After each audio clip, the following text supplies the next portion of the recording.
March 2025 has wrapped up, and it's time to look at how the Department of Home Affairs handled subclass 491 visa processing. With skilled migrants anxiously waiting and regional areas in need of workforce support, each month's movement tells a story. This month's numbers show some progress, some stalling, and plenty to analyze. Let's dive into what really happened in March, from visa grants and refusals to how older applications are being treated and what it all means for the months ahead. To start with the headline figures, 1,990 subclass 491 visas were granted in March 2025. But at the same time, 56 applications were refused, putting the refusal rate at 2.81% when compared to grants. Now, let's contrast that with subclass 190 visas, where 3,383 visas were granted and only 54 refusals recorded. That gives the 190 subclass a much healthier refusal rate of just 1.6%. So not only are more 190s being granted, but they're also facing fewer refusals proportionally. This trend raises questions about the overall success rate of 491 applicants and whether more complex eligibility criteria or case-by-case issues are contributing to the higher refusal percentage.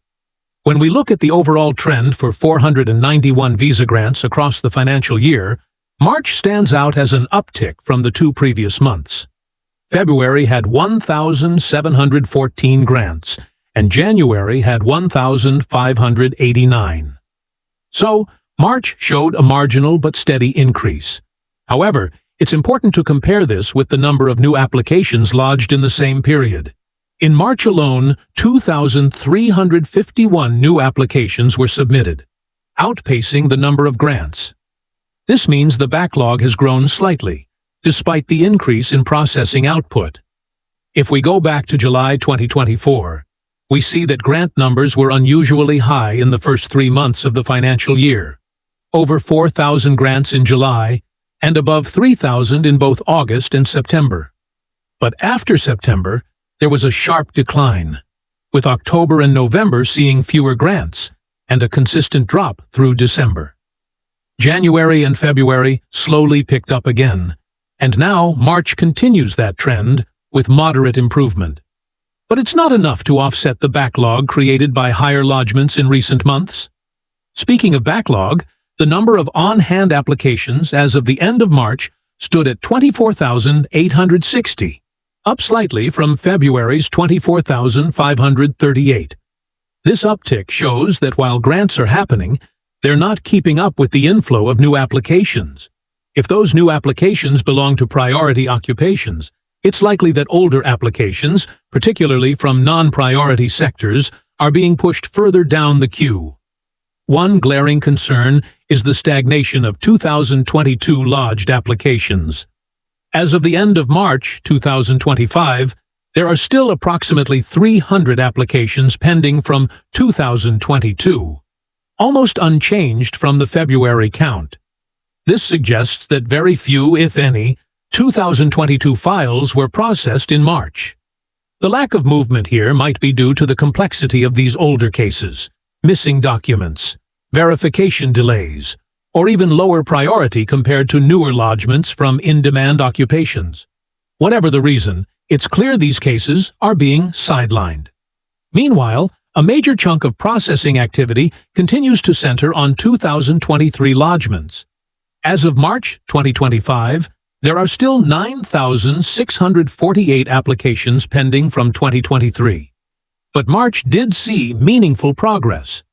Out of the 1,990 grants in March, 1,604 were from 2023 lodgements.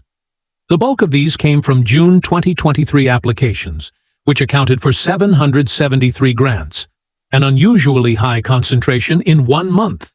May, July, and November 2023 followed with 216, 210, and 84 grants respectively.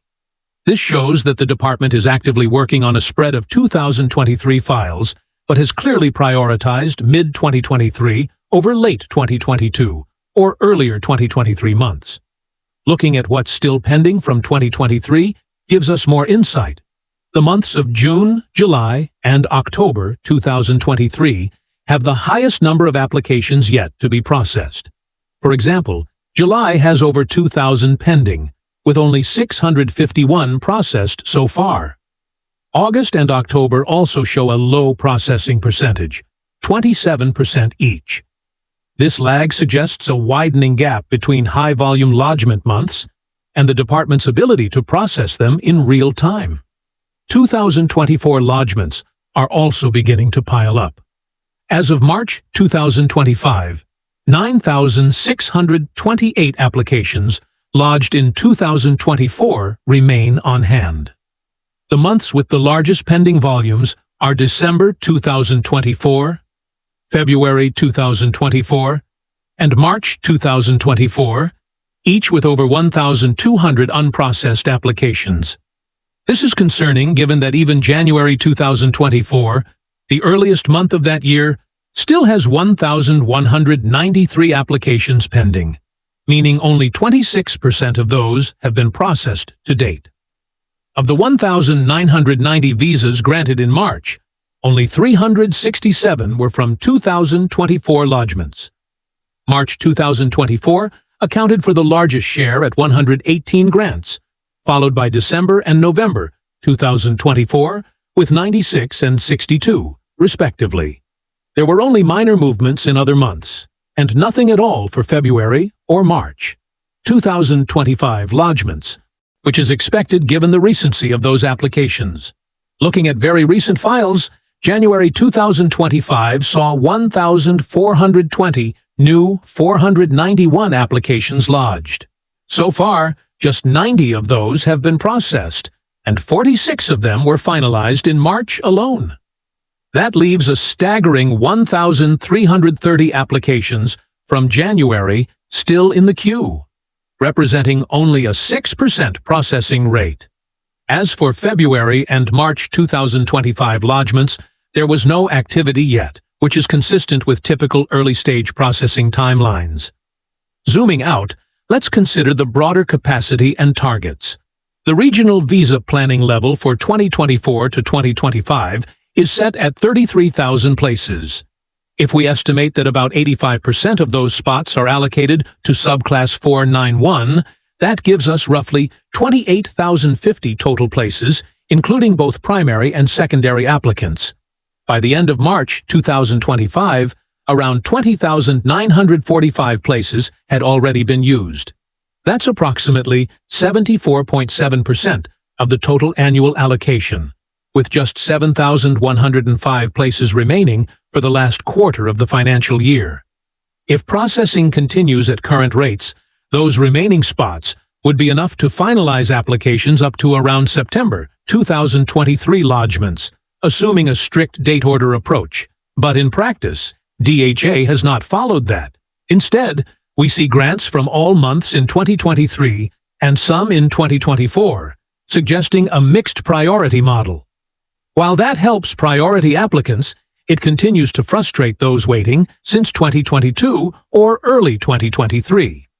To sum it up, March 2025 brought a slight increase in 491 grants, but also highlighted serious issues with backlog management and inconsistency in processing order.